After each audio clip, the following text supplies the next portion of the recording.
Salut à tous, bienvenue sur la chaîne de Onizuka82, je suis Onizuka82 et ça y est, enfin on va pouvoir arrêter avec le cinéma qu'il y a eu autour de Broly et des canons non canons.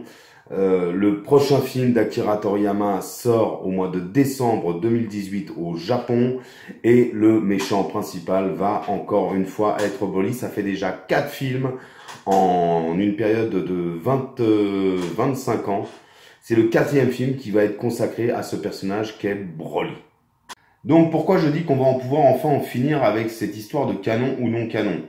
Eh bien tout simplement parce que depuis le 6 octobre 2016 et la fameuse vidéo du chef Otaku, l'escroquerie Broly, je m'étais mis en mode il y en a marre. Il y en a marre de toute cette haine vis-à-vis de ce personnage qui est Broly, qui est le personnage central de la saga Dragon Ball Z. Ma réponse d'ailleurs ne s'était pas fait attendre puisque ma première réponse était venue le 9 octobre 2016. S'en est suivi de nombreuses vidéos. J'ai essayé d'expliquer plusieurs fois ce qu'était un canon et ce qu'était le droit moral, le droit patrimonial et ce qu'était une licence libre, sans véritablement jamais avoir réussi à convaincre tout le monde. Mais ce n'est pas une question de convaincre finalement, c'est une question tout simplement de droit. Encore une fois, le canon n'est qu'une simple question de droit d'auteur. Et l'auteur, celui qui a la paternité de Dragon Ball Z et de Dragon Ball, et maintenant de Dragon Ball Super, c'est Akira Toriyama. Donc quoi qu'il arrive, tous les films sont canons. Sur un point de vue juridique, encore une fois, ils appartiennent tous à Akira Toriyama. Donc il fait ce qu'il veut des personnages. Or, en plus de ça, j'étais rentré dans cette guéguerre avec le chef Otaku pour une raison très simple. Dragon Ball Super, eh ben, en faisant Dragon Ball Super, il a canonisé, une bonne fois pour toutes, tous les films.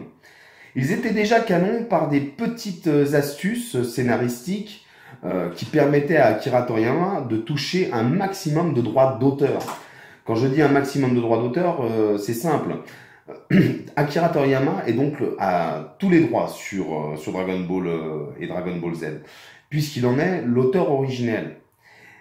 Et tous les films font référence, sans exception, les 13 films de Dragon Ball Z font référence au manga originel. Prenons différents points par exemple. Prenons Cooler. Cooler fait référence au manga originel, pourquoi? Eh bien tout simplement parce que Cooler est le frère de Freezer, donc on parle de Freezer, donc on est dans le manga originel. Ensuite, le film Broly, c'est celui qui compte le plus de points de cohérence avec le manga originel. Déjà, Broly, eh bien dans le Saiyan légendaire, on en parle dans l'arc Freezer. Tout au long de l'arc Freezer, on en parle. C'est d'ailleurs pour ça que dans le prochain film avec Broly, on va parler, Freezer va être présent. On va en parler, hein, on va disséquer la vidéo de différentes façons. Je vais essayer de faire plus court en temps que d'habitude. Donc, dans Broly, le premier, celui de 93, il y avait énormément de points de cohérence, puisque, comme je le dis, donc le Saiyan légendaire, on en parle dans l'arc Freezer, donc il apparaît dans le film. On a, comment dire, toutes les références qui sont faites au manga, c'est-à-dire la planète Vegeta, la destruction de la planète Vegeta, cette histoire de Saiyans qui sont envoyés bébés sur des planètes plus ou moins fortes suivant leur puissance pour les conquérir. Nous avions aussi le fait que Vegeta avait bien son rôle, et tout ça a été relié directement sur la timeline grâce à 2 personnages, c'est-à-dire Mirai Trunks et le bébé Trunks. Donc là-dessus, il n'y avait rien d'incohérent. La seule chose qui était compliquée pour certains à comprendre, c'était que en fait, ce qui avait tout changé et pourquoi on pouvait avoir finalement ce film situé au moment de l'arc Cell, c'est tout simplement parce que en changeant le cours du temps, c'est-à-dire quand Mirai Trunks tue Cell et revient dans le passé, il empêche Cell de revenir dans le passé. Il l'empêche de revenir dans le passé, donc le Cell Game, tout ça n'avait jamais existé et ça avait laissé la place, ça pouvait laisser la place donc à une timeline où Broly existe. Alors, on n'était pas sur des mondes parallèles. Je vais y venir plus tard, un tout petit peu plus tard dans la vidéo, sur justement comment Akira Toriyama, avec Dragon Ball Super, a rendu tous ses films encore plus canons et cohérents, parce qu'il va s'en servir de ces films. Il va se servir des 13 films, il va s'en servir. Donc, on était là-dessus. On prend aussi dans les films, par exemple, comme Fusion. Fusion, on a bien donc le retour de Freezer dedans, avec toute la team Jinyu, hein, Jizz, tout ça qui apparaissent, il y a même Zabon, où ils reviennent parmi les morts, puisqu'ils sont libérés grâce à Janemba, ils reviennent sur Terre. On avait tout ça. Par exemple, dans Tapion, avec le personnage de Tapion, on apprenait d'où venait l'épée de Trunk. Donc, tous ces personnages-là, tous ces films étaient reliés d'une manière ou d'une autre et étaient canonisés par ces petits passages-là. Après, qu'il y ait, un suivi par rapport à l'histoire, ce n'est pas obligatoire spécialement dans un canon. Et ça, on s'en aperçoit dans toutes les suites ou dans tous les films qui sont faits à côté de la série. Ils amènent quelque chose en supplément. Or, ce qui manquait à l'époque à Dragon Ball et Dragon Ball Z, c'était une mythologie. Je ne sais pas si vous imaginez, par exemple, aujourd'hui, si dans Naruto, il n'y avait pas eu Madara. Ou si dans One Piece, Goldie Rogers ou Barbe Blanche n'existent pas. Ce que les gens aiment, c'est aussi les légendes et l'histoire. Donc, il n'y avait aucun problème sur le fait qu'il soit canon ou pas canon. À l'époque, je suis rentré donc dans la gueule du chef otaku avec mes vidéos. Bon, très honnêtement, je savais de toute façon qu'à un moment ou un autre, Broly allait revenir. Et on va voir ça dans un instant.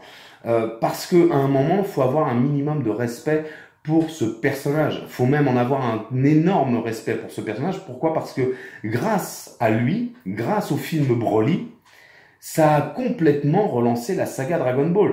Pour ceux qui n'ont pas vécu l'époque des années 90, c'est-à-dire ça aussi, c'est une petite chose qui est très intéressante et qui est vraiment par rapport à une génération, la génération qui est venue après la mienne. Moi, par exemple, je suis un enfant des années 90. Je suis né en 1982. Donc, les années 90, je les ai parfaitement connues, puisque en 90, j'ai 8 ans. Et donc, en 97, je vous laisse faire le calcul, j'ai donc 15 ans. Et les années 90, je les ai véritablement connues. Et Dragon Ball, à la fin, ça nous emmerdait. Et grâce à ce film-là, ça a complètement relancé la hype, parce qu'on n'attendait qu'une chose, c'était de voir Broly dans la série. Je ne sais pas pour ceux qui ne connaissent pas, mais si vous suivez des youtubeurs comme John Rachid, Greg de Je suis pas content ou quoi, ou même le joueur du grenier, nous sommes tous des enfants du Club Dorothée. Il est vrai que pour moi, un mec qui a entre 20 et 25 ans, qui vient aujourd'hui m'expliquer qu'il a connu les années 90, j'ai envie de lui dire non. Tu es né dans les années 90, ça ne veut pas dire que tu les as connus. Moi, par exemple, le Club Dorothée, je l'ai parfaitement connu. Je n'ai pas reconnu Récréa 2, par exemple. Récréa 2, tous ceux qui ont 30 ans aujourd'hui n'ont pas connu. Par contre, ceux qui ont 40-45 ans connaissent. À chaque génération, son histoire, à chaque génération, ses connaissances et son truc. Ceux qui sont nés dans les années 90, par exemple, imaginons en 93, ont connu les minicums et tout le reste. Arrêtez de parler d'une époque que vous ne connaissez pas. Ou alors, si vous en parlez, faites de vraies recherches. Je reviens au film Broly. Broly, à l'époque, oui, ça a été une véritable claque dans la gueule pour tout le monde parce que Dragon Ball, c'était un peu gnangnan. À la fin, ça tournait en rond. C'est toujours à peu près la même histoire, si on prend bien. Et donc, ce film, quand il sort en cassette en France, et là, je vais en venir aux OAV et aux films, quand il sort en cassette en France, tout le monde se l'arrache.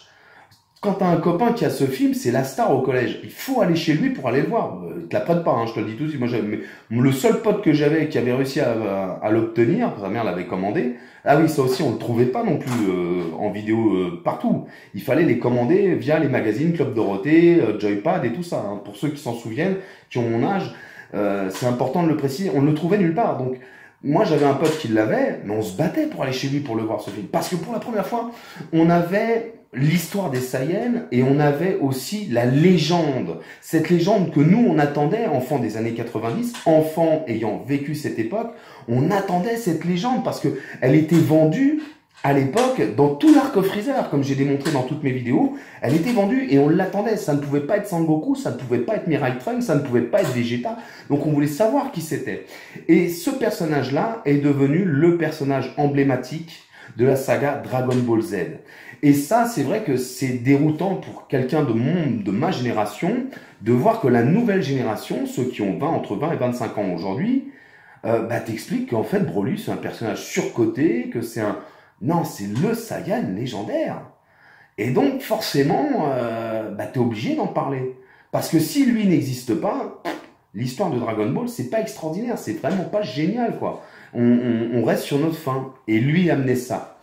Bref, aujourd'hui, il n'est plus question d'en parler. J'explique vite fait pourquoi OAV et pourquoi film et pourquoi il y a cette espèce de petite chose qui est revenue souvent dans les commentaires de mes vidéos où on me disait à chaque fois, oui, c'est des OAV, donc ce n'est pas des films. Il n'existe pas. De quoi? Non, un OAV, c'est une originale animation vidéo. Les OAV, c'est Trunk Story et le film sur Badak. C'est ça des trucs. Ce sont des moyens métrages qui ne sont jamais sortis au cinéma. Encore une fois, ce sont des moyens métrages, ce ne sont pas des longs métrages.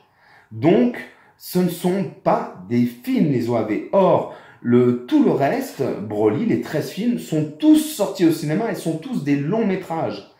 Vous comprenez la différence? En fait, tout ça n'est qu'une histoire de business. Pourquoi, dans les années 90, quand ils sortent en France, on appelait ça des OAV? Je vous rappelle qu'AB Productions, et ça, c'est pas un secret, tout le monde le sait aujourd'hui, AB Productions achetait pour le Club Dorothée des mangas en pagaille, sans même savoir ce qu'ils achetaient. Ils achetaient ça comme ça. Il n'y avait pas d'éditeur de manga, à part Glénat, qui, en 93, va commencer à importer le manga Dragon Ball. Oh, le manga papier, je parle. Hein.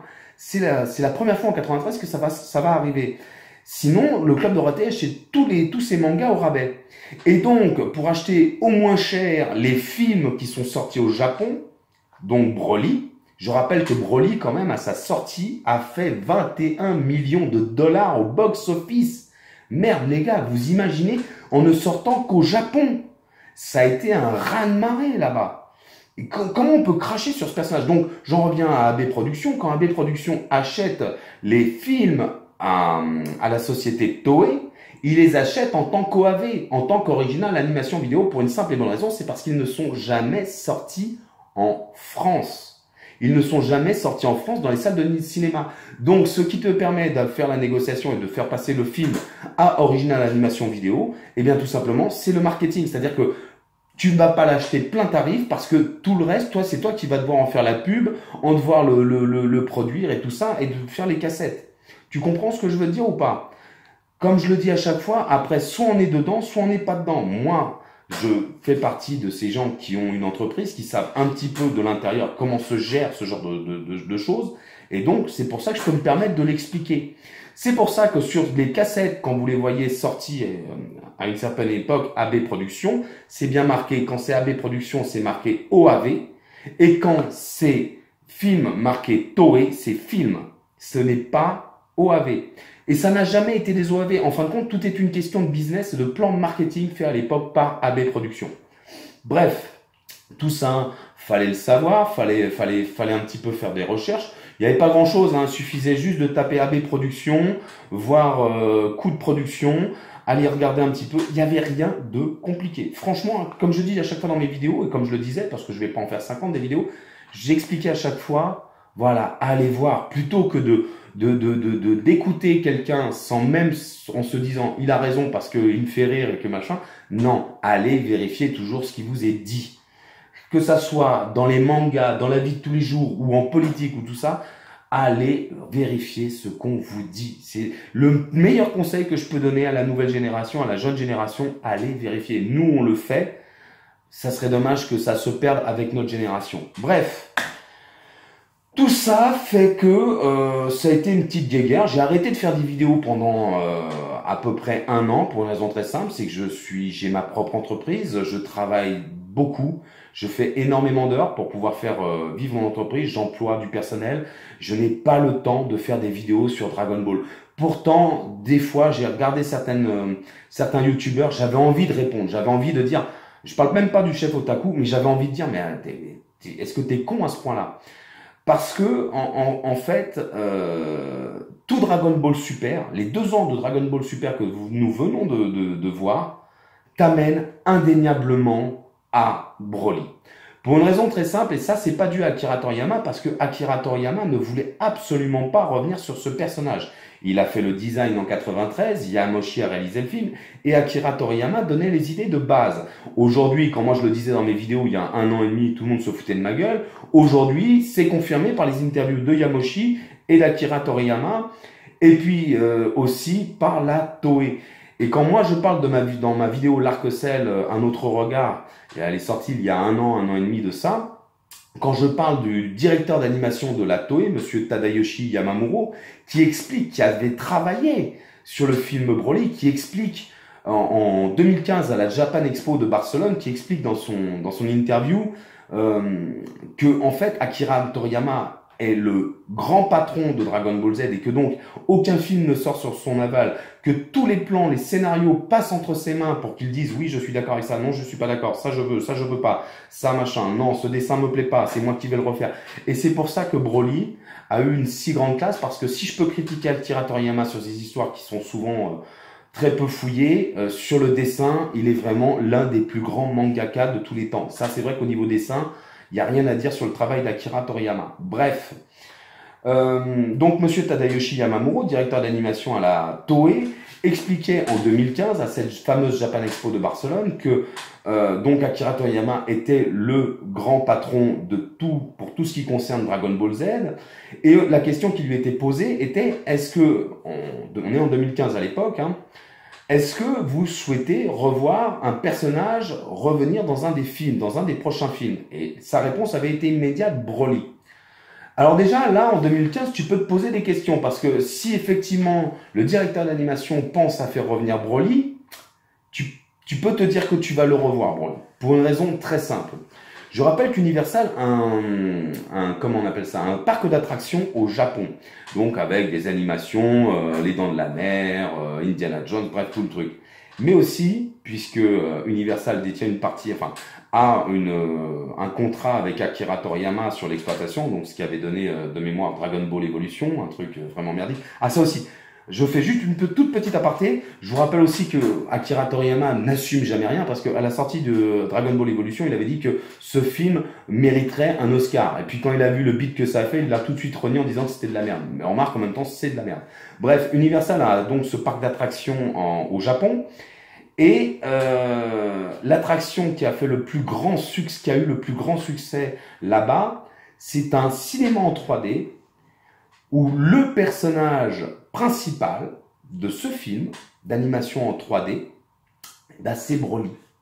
Et cette animation est sortie en 2014. C'est Broly qui affronte Goku et Vegeta en Super Saiyan J Blue.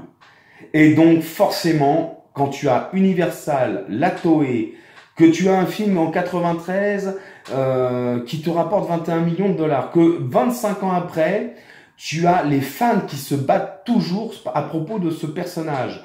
Quand tu as un jeu vidéo qui sort, que tu t'aperçois que le personnage qui est le plus souvent demandé, le plus souvent apprécié par les fans, c'est ce fameux guerrier légendaire. Quand tu vois tout ça, tu sais forcément qu'ils vont te le ressortir, Broly. Parce que, comme dirait l'autre, il y a encore un petit billet à faire, tu vois. Pour faire référence à ton humoriste préféré, qui est le mien aussi, cher chef Otaku, je pense qu'Akira Toriyama t'en a mis une de 360, bien au fond de ton petit cul. Excuse-moi, c'est pour la vanne. C'est pas du tout, je t'en veux même pas pour tes vidéos à la con, mais t'en as fait des très bonnes. Juste une chose, ton escroquerie Broly, encore une fois, elle était bidon, c'était nul. Et je pense que, encore une fois, et je le dis aujourd'hui encore, tu as fait à l'époque une vidéo putaclic, parce que tu vas sur les forums jeuxvideo.com, tu vas sur les trucs de Dragon Ball, et que tu as vu que la plus grande majorité des jeunes fans aujourd'hui de Dragon Ball n'aiment pas spécialement Broly, et ça c'est une réalité. Et ce personnage n'est pas aimé parce que évidemment ce personnage représente quelque chose de très important, et pour les jeunes, ils se pensent que tout ce que c'est un personnage surcoté. Or c'est pas le cas. Bon bref, ça c'était la petite aparté, on s'en fout. Pourquoi je dis que depuis Dragon Ball Super, on savait que Broly allait revenir? Alors j'ai lu l'interview de Yamoshi et j'ai lu aussi l'interview de Akira Toriyama. Tout simplement parce qu'à la sortie de Battle of God, on a le script. Alors ça aussi, ça a été très drôle. Ça a été très drôle parce que je rappelle que sur ce dont tu t'étais servi, chef, pour ta vidéo sortie le 6 octobre 2016, l'escroquerie Broly, tu t'es servi de Wikipédia. Et donc, quand j'ai fini par démontrer que Wikipédia, je te rappelle ce que c'est Wikipédia, tout le monde peut écrire sur Wikipédia et dire ce qu'il veut. Quand j'ai fini par démontrer, certains ont été cherchés. Et donc, ils sont tombés sur l'interview du script du monsieur, alors je me rappelle plus son nom, qui a écrit le script donc de Broly, du film de 93. Et dans cette interview, il disait qu'il était déçu par Battle of God et qu'il trouvait que le chat Beerus n'était pas un personnage effrayant, n'était même pas un personnage charismatique. Et c'est un avis que moi je partage. Je trouve que quand même, il y avait mieux à faire que ce chat Beerus. Mais enfin bon, c'est l'humour Toriyama, c'est son truc, donc bon voilà. Et donc, il avait dit, j'aurais préféré revoir de suite Broly. Et donc tout le monde sur Wikipédia est arrivé en marquant, enfin il y en a un crétin qui est arrivé en marquant que c'était ce monsieur qui était finalement le vrai papa de Broly. J'avais envie à ce moment-là de faire une vidéo en demandant jusqu'où pouvait aller la mauvaise foi, puisqu'il avait effacé le nom de Yamoshi, écrit le nom de ce monsieur. Alors je rappelle ce que c'est un script pour un film. Le réalisateur réalise l'histoire, l'auteur donne les idées de base et crée le personnage qu'a fait Akira Toriyama, Yamoshi a réalisé, et le monsieur qui fait le script, bah lui il prend le travail des deux autres, de l'auteur et du réalisateur, et il te fait une histoire et les dialogues. Voilà, c'est comme ça que ça se passe. C'est la réalisation d'un film, c'est en grande partie comme ça que ça se passe. Il travaille au service des deux autres. Donc ce n'est pas lui qui a créé Broly. Mais, chose encore une fois de plus, quand cette interview a été trouvée, on savait déjà que Broly allait venir, puisque même lui voulait le revoir. Donc ça te faisait Yamoshi qui voulait le revoir, Torishima, l'éditeur de légende, lui, ça fait des années, puisque l'idée originale de Broly vient de monsieur Torishima.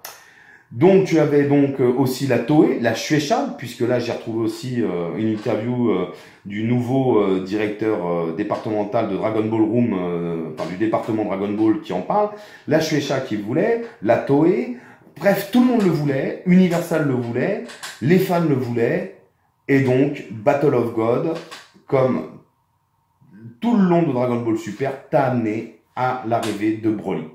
Je m'explique pourquoi dans Battle of God et pourquoi Akira Toriyama, qui est un petit rigolo, puisque je reprends son interview du 4 avril 2016 avec Toyotaro, son second, où il explique que quand il n'a plus d'inspiration, il va revoir ses anciens chapitres qui sont sortis qu'il a fait sortir dans ses différents tomes pour prendre des idées, pour reprendre des bases d'idées qu'il avait.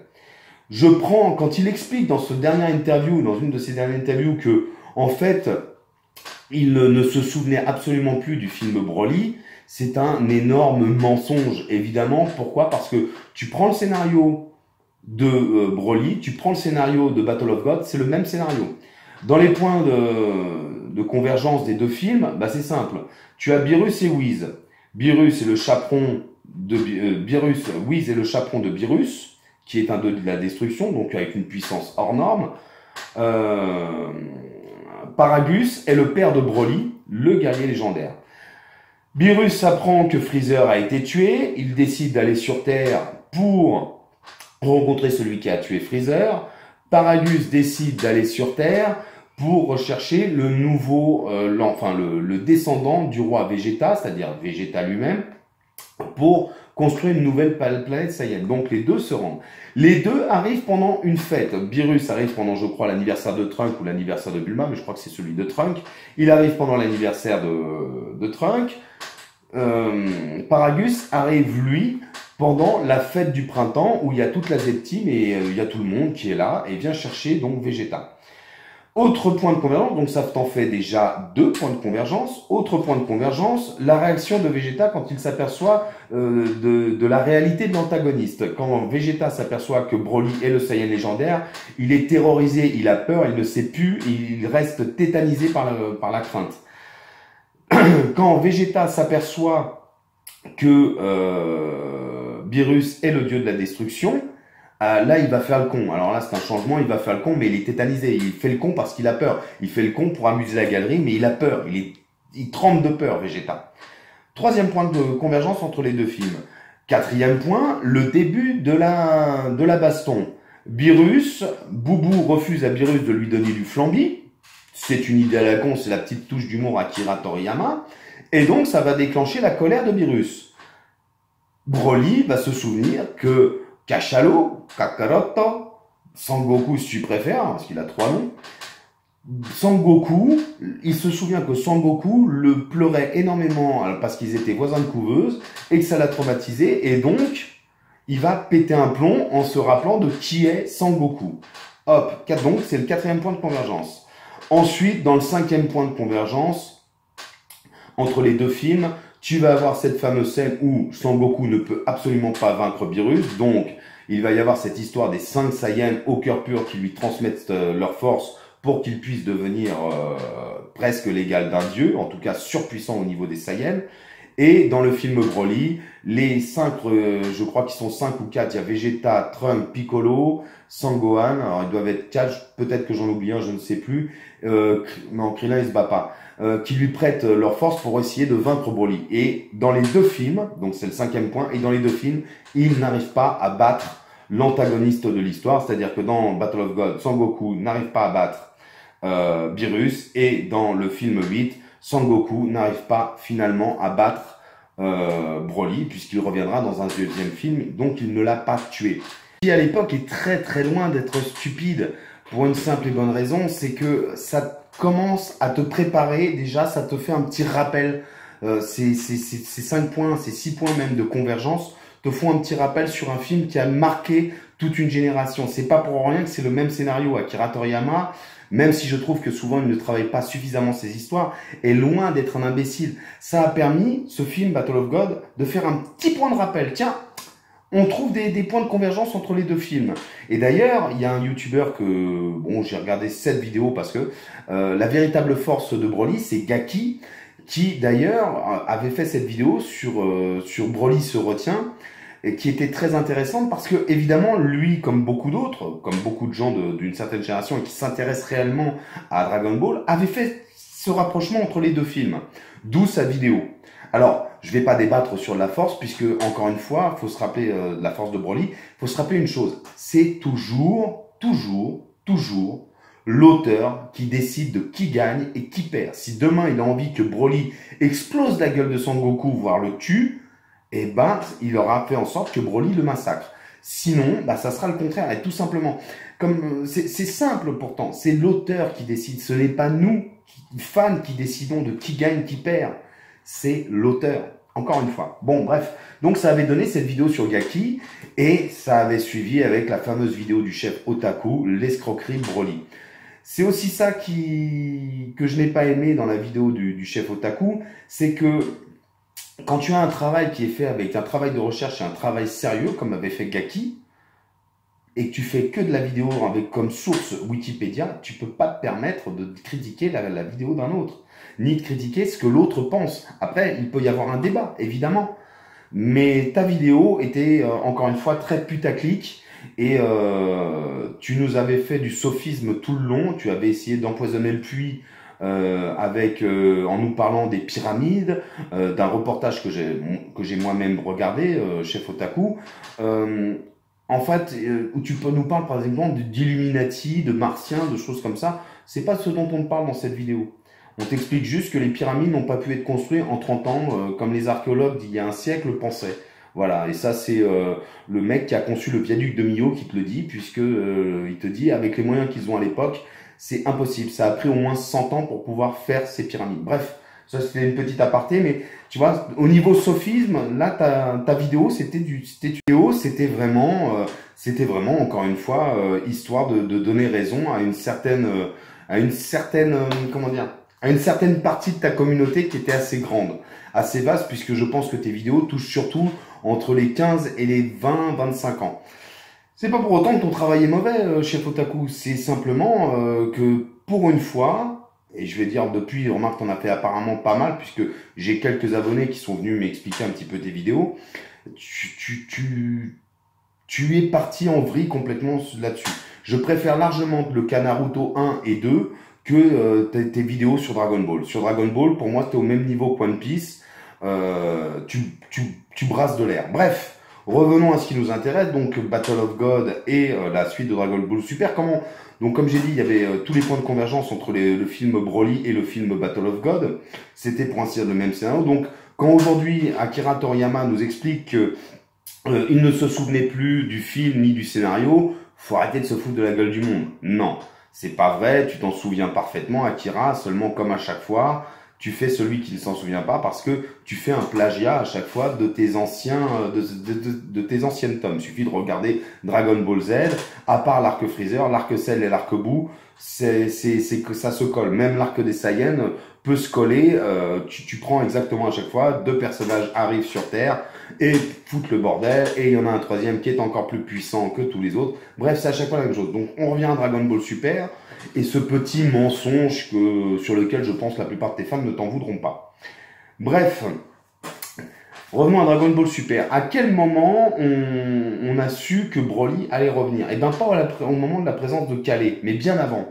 À partir du moment où Akira Toriyama décide de te démontrer qu'il y a 12 univers. Pour une raison très simple, c'est que quand tu t'aperçois que dans l'univers de Champa, c'est l'univers jumeau de celui de Beerus, l'univers 6 et 7, bah tu te dis qu'il y a un petit souci quand même. Tu te dis que donc là, on commence à te parler non plus d'un simple univers, mais d'univers qui se superposent les uns aux autres.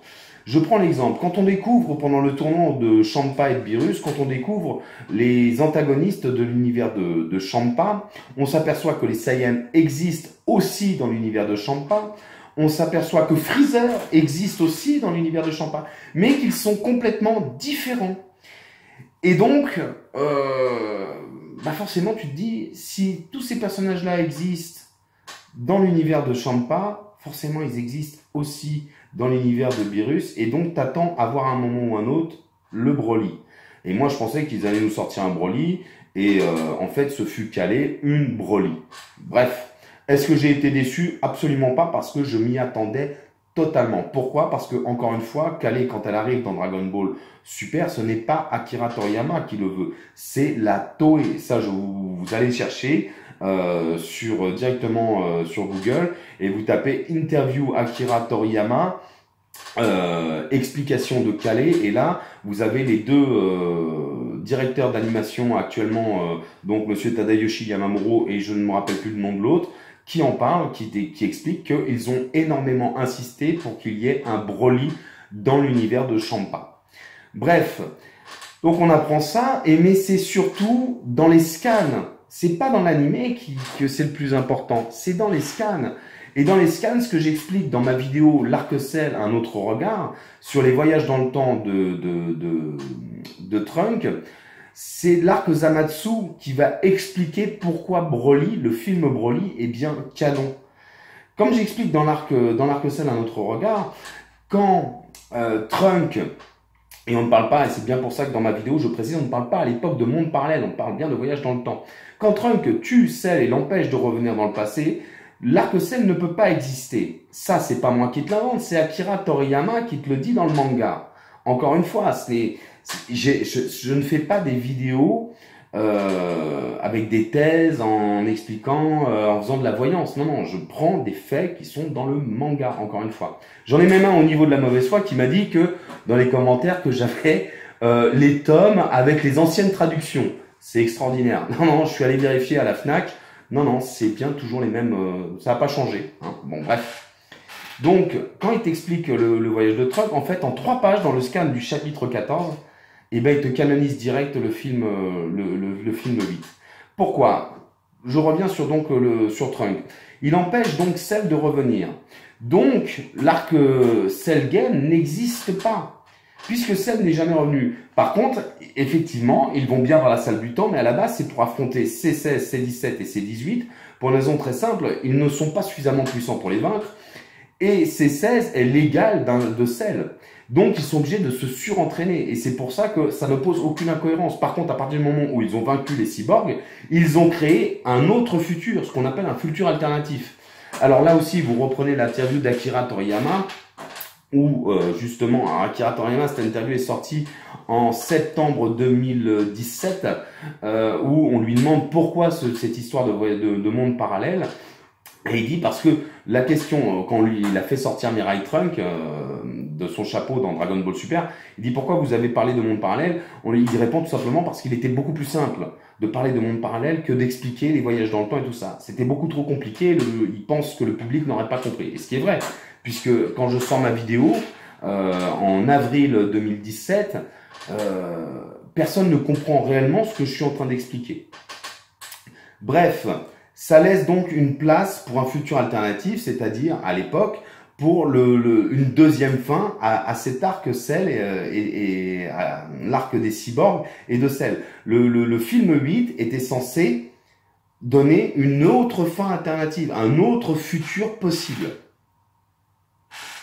Et donc dans Dragon Ball Super, dans le scan, Akira Toriyama t'explique exactement, enfin il t'explique, j'explique moi dans ma vidéo exactement là où Akira Toriyama voulait en venir, tout simplement. Dans le chapitre 14 de Dragon Ball Super, en scan, ce qui n'est pas expliqué dans le dessin animé, mais est expliqué dans le scan, ça prend 3 pages. À un moment, il y a une discussion, et on est chez Bulma, il y a une discussion entre Whis, Beerus et Bulma. Et donc, Whis n'est pas content, ni Beerus d'ailleurs, parce que ils s'aperçoivent que Bulma travaille sur la machine à remonter dans le temps, et que ça pose d'énormes problèmes de variation. Donc, ils discutent. Je l'ai pris en scan, ou allez vérifier tout simplement, chapitre 14.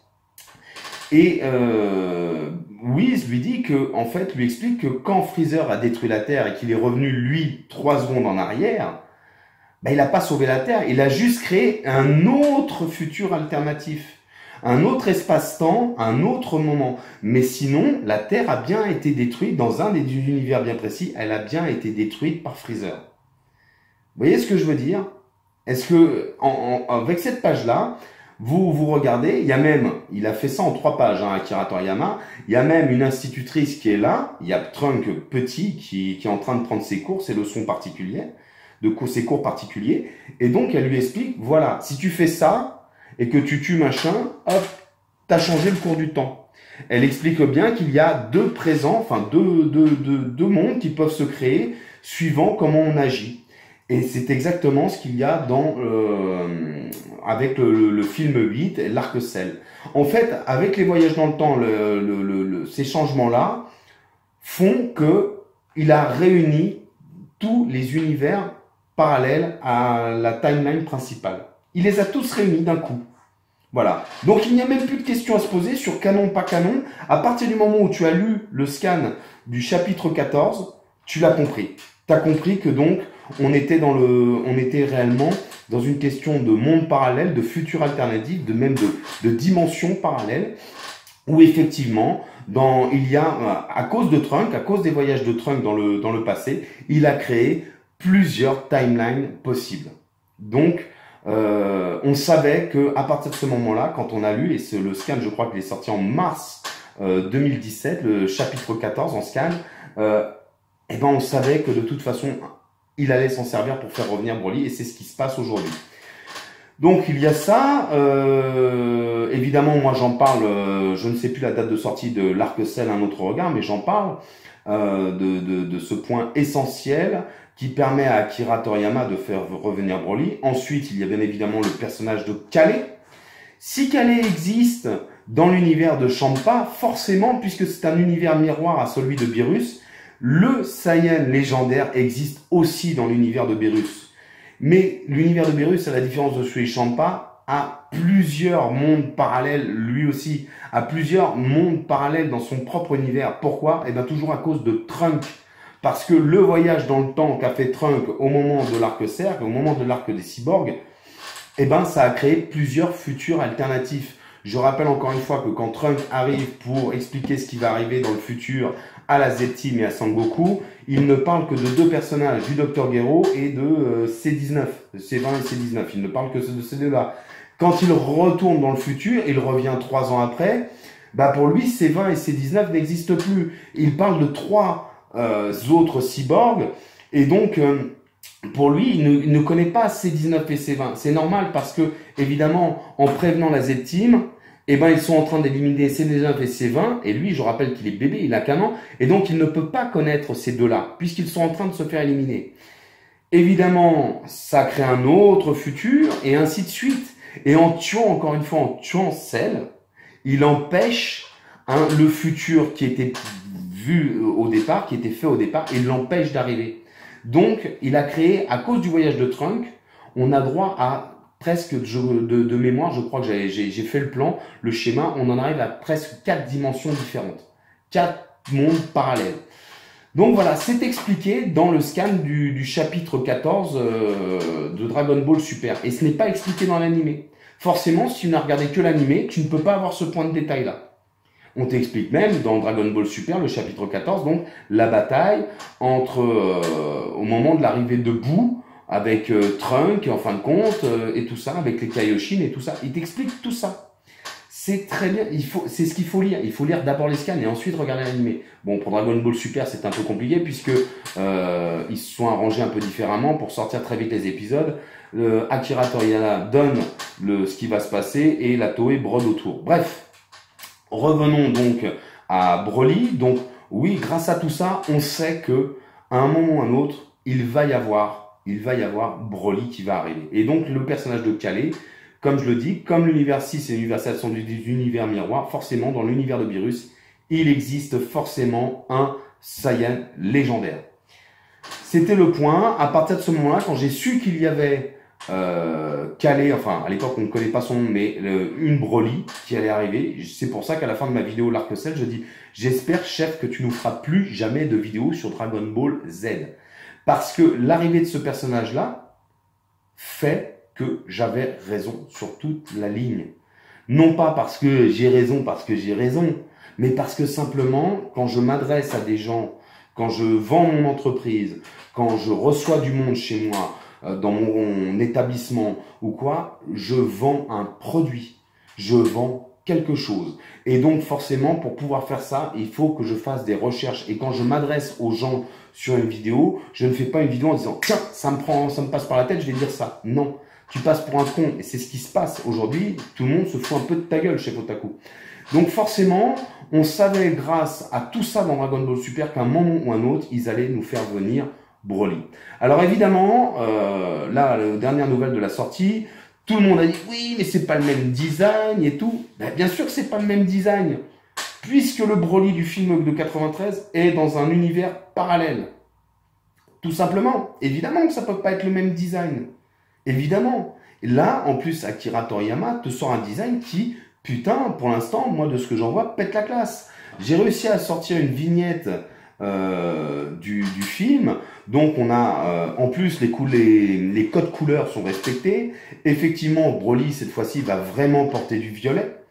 C'est-à-dire que pour ceux qui ne le savent pas, le violet est la couleur de tous les méchants de Dragon Ball. Tous ont une touche de violet. Mais il a aussi du vert.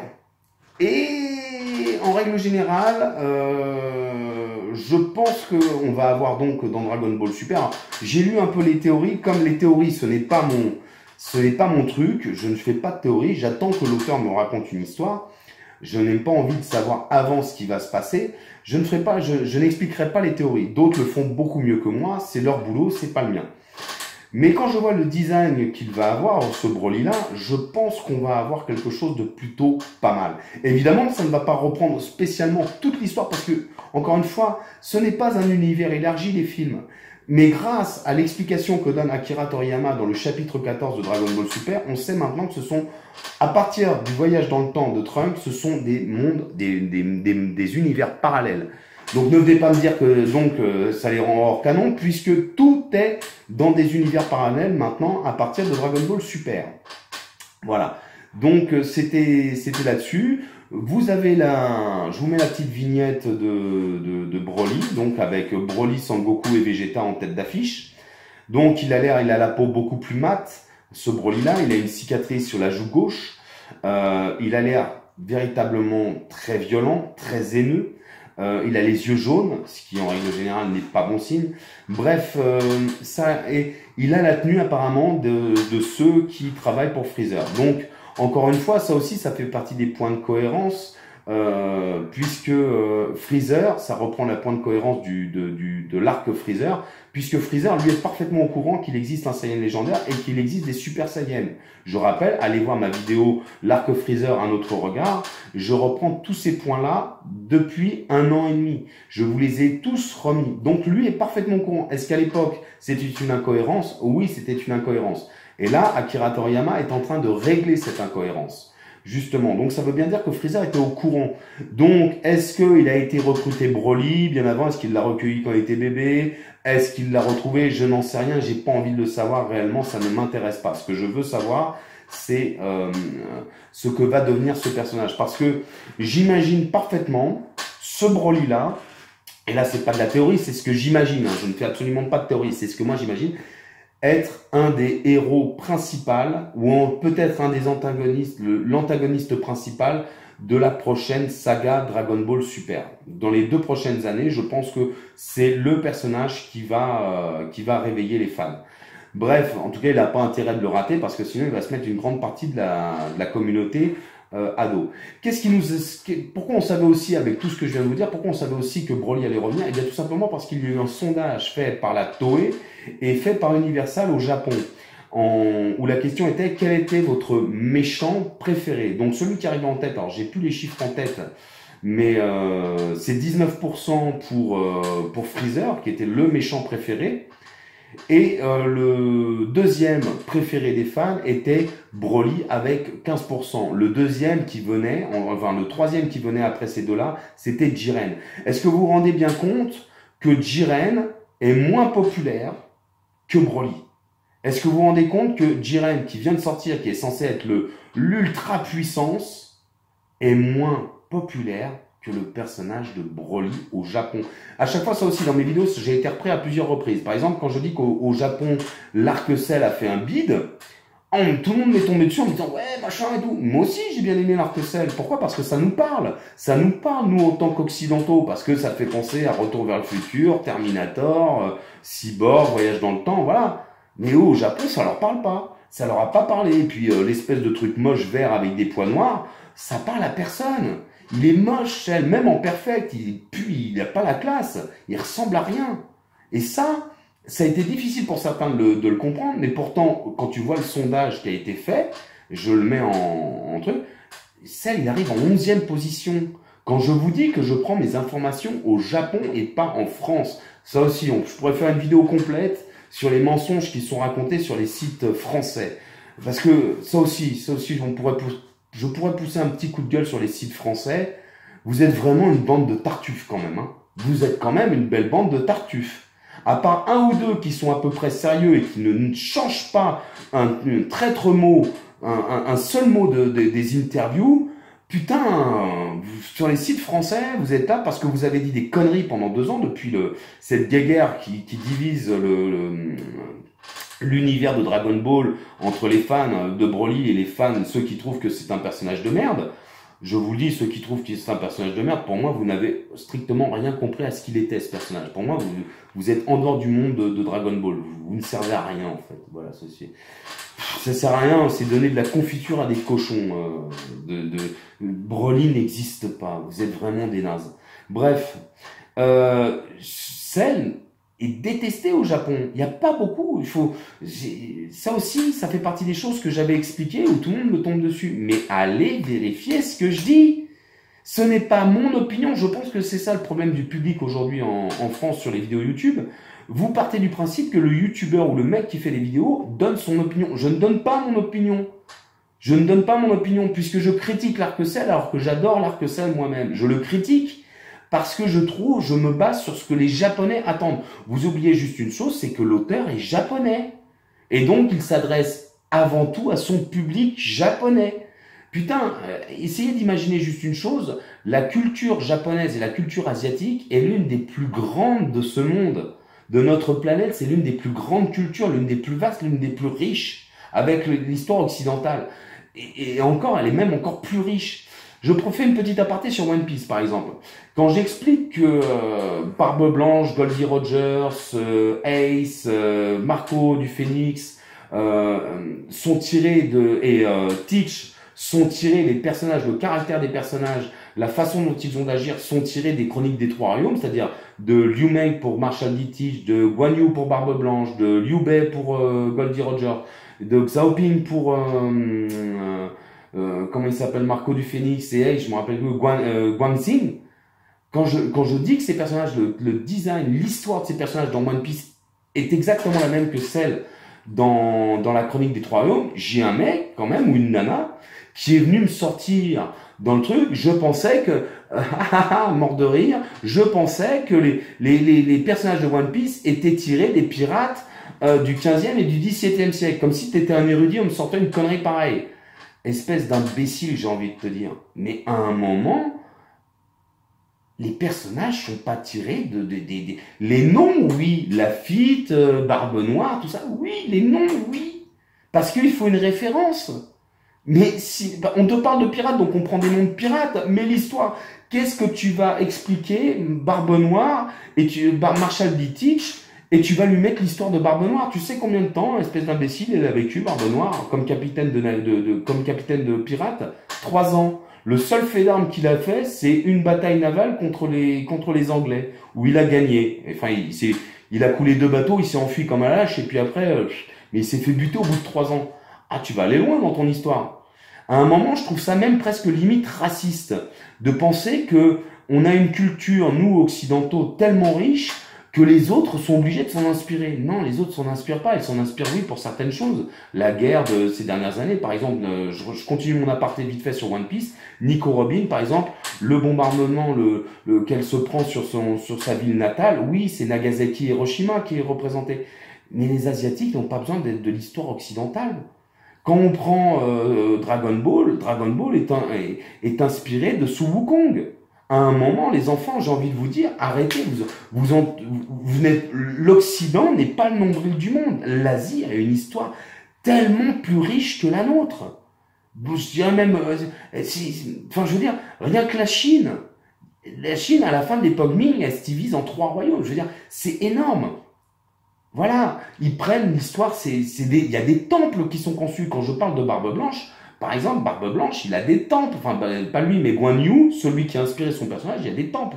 Bref, je vais pas faire 1 heure sur One Piece. On revient sur Dragon Ball Super. Bref, encore une fois, j'ai trouvé que beaucoup, et ça c'est pour ça que je ne fais plus de vidéos aussi, c'est parce que j'ai trouvé aussi que dans les commentaires, moi je gagne pas d'argent avec ces vidéos, je suis pas là pour ça, j'ai suffisamment de sources de revenus pour ne faire que des vidéos par passion. Est-ce que ça veut dire que je critique ceux qui font des vidéos pour gagner leur vie? Absolument pas. Absolument pas. Il y en a des excellentes. Par exemple, je prends le joueur du grenier, j'adore le joueur du grenier, c'est génial le joueur du grenier.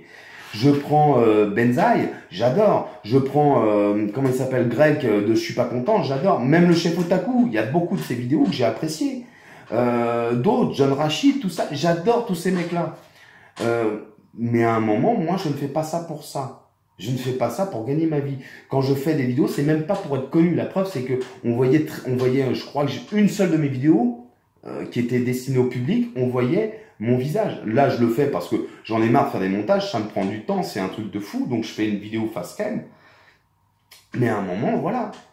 Moi, quand je vous dis que dans mes vidéos, je vous dis allez vérifier ce que je dis, c'est pas juste vérifier en disant non, lui j'ai entendu ça sur telle chaîne, donc non, tu vas vérifier, tu fais comme moi, tu prends une information, tu coupes avec les interviews et tout ça, et après tu t'en fais ton idée, et après surtout tu regardes à quel moment. Enfin moi, c'est vraiment des méthodes de recherche que j'utilise. Je ne fais pas de la théorie je laisse ça aux autres. Moi la théorie j'en fais pas, je fais de l'analyse. Voilà. Sur ce, bah écoutez, je suis très heureux. J'espère que le film Broly sera un excellent film. J'espère qu'on aura quelque chose de très vaste. Si vous avez des questions sur les vidéos que j'ai fait ou sur cette vidéo ou des questions, je suis prêt à y répondre. Je ferai une FAQ s'il le faut. Alors évidemment, dans les questions que vous pouvez me poser, je vous demanderai juste une chose, c'est que ça soit des questions qui sont intelligentes et intelligibles. Et pas quelle est la couleur du slip de Tenshin Han, parce que j'en ai un peu rien à foutre. Par exemple, ça aussi, c'est des choses qui m'ont fait rigoler. Quand chef Otaku, tu nous expliquais dans une de tes vidéos que, bah, c'était pour la résurrection de F, que le premier vrai méchant dans Dragon Ball, c'était comment, Freezer, le premier. Non, ça a été King Piccolo. Je sais que j'ai Greg de Je suis pas content qui est venu sur l'une de mes vidéos me laisser un petit commentaire, ce qui m'a beaucoup touché. J'ai pas eu le temps de répondre, mais en me disant que non, c'était Tenshin Han. Alors, je vais te dire une chose, Greg. Oui, en quelque sorte, oui, c'est Tenshin Han qui est l'un des premiers vrais méchants. Mais le premier à avoir pratiquement tué tout le monde, c'est King Piccolo. King Piccolo, ça va être la mort de Krillin, ça va être la mort de Tortue Géniale, ça va être la mort de Chaozu, ça va être la mort je crois même de Yamcha, il me semble, je me souviens plus, mais donc le premier vrai méchant qui va commencer à détruire et à tuer tout le monde, ça va être King Piccolo. C'est le premier vrai méchant de Dragon Ball. Voilà. Donc c'est pour ça que quand je dis que des fois Otaku, tu nous fais pas des vidéos recherchées, tu nous fais des vidéos en pensant détenir la vérité, et puis comme tu es nombriliste sur le moment et que tu penses que, bah non, ça peut pas donner des bonnes vidéos. Pourtant, je repars sur un truc, tu as un très très bon coup de crayon. J'espère que tu vas réussir à faire tes BD, que tu auras du succès et tout. Et j'espère qu'un de ces jours, quand tu regarderas mes vidéos, tu repenseras à moi. Si un jour, je te le souhaite, de tes BD, tu en feras des films, des choses comme ça. Tu repenseras à moi sur le canon et non canon. Et je pense que tu suivras ce qui a été fait par Akira Toriyama pour rendre les films canons, pour toucher un maximum de thunes. Voilà, je vous fais des bisous, je vous dis à plus, et puis, écoutez, vive Broly, salut!